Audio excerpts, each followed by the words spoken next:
सभी बंधुओं को राधे कृष्णा। आज विशेष ज्ञान होली के पर्व का है। लोगों के मन में धारणा रहती है कि होलिका, उसके मन में कोई ऐसा भाव नहीं था, लेकिन होलिका बड़ी ही भाव भक्ति वाली थी।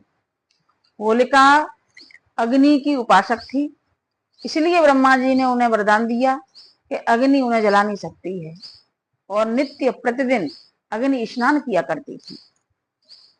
होलिका का जन्म हरदोई में हुआ था और यह कश्यप ऋषि की संतान थी, जिनके 2 पुत्र थे, हिरण्याक्ष और हिरण्यकश्यप, और बहन थी होलिका।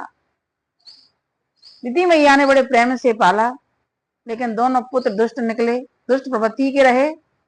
होलिका मां भगवान अग्नि की बहुत ही उपासक थी और राजस्थान के राजा इलोजी से बहुत प्रेम करती थी। फाल्गुन मास की पूर्णिमा को इलोजी के साथ उनका विवाह होना था, लेकिन हिरण्यकश्यप को यह पता चल गया कि इलोजी बारात लेकर के सोरों में आ रहा है। सोरों वह क्षेत्र है जहां भगवान ने 12 अवतार लेकर के हिरण्याक्ष का वध किया था, जो कि सोरों कासगंज जिले उत्तर प्रदेश में पड़ता है।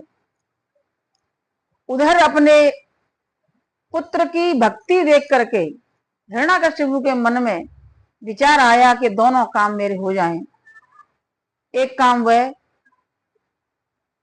कि मेरी बहन मेरे पुत्र को लेकर के अग्नि में बैठ जाए, इससे पुत्र को मैं मरवा दूं, क्योंकि प्रहलाद को मारने के लिए हिरण्यकश्यप ने कई प्रयत्न किए, लेकिन भगवान की ऐसी कृपा रही कि वह उसे कोई मार नहीं पाया, उसे कोई क्षति नहीं पहुंचा पाया। होलिका को पता थी कि आज मेरा विवाह होने वाला है, बारात आने वाली है।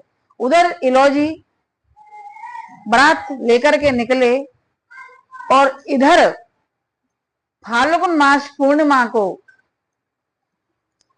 होलिका अपने भतीजे प्रहलाद को गोद में लेकर के बैठी, और जब बैठी तो भगवान की भक्ति के सामने ब्रह्मा जी का वरदान विफल हो गया और होलिका उस अग्नि में जल करके भस्म हो गई। जब यह इलोजी महाराज ने देखा तो अपनी मानसिकता खो बैठे और उसकी जली हुई भस्म से अपने शरीर में लगाने लगे। उनके जले हुए जितने भी अंग थे, सारी भस्म को इकट्ठा किया और अपने शरीर पर लगा करके मानसिक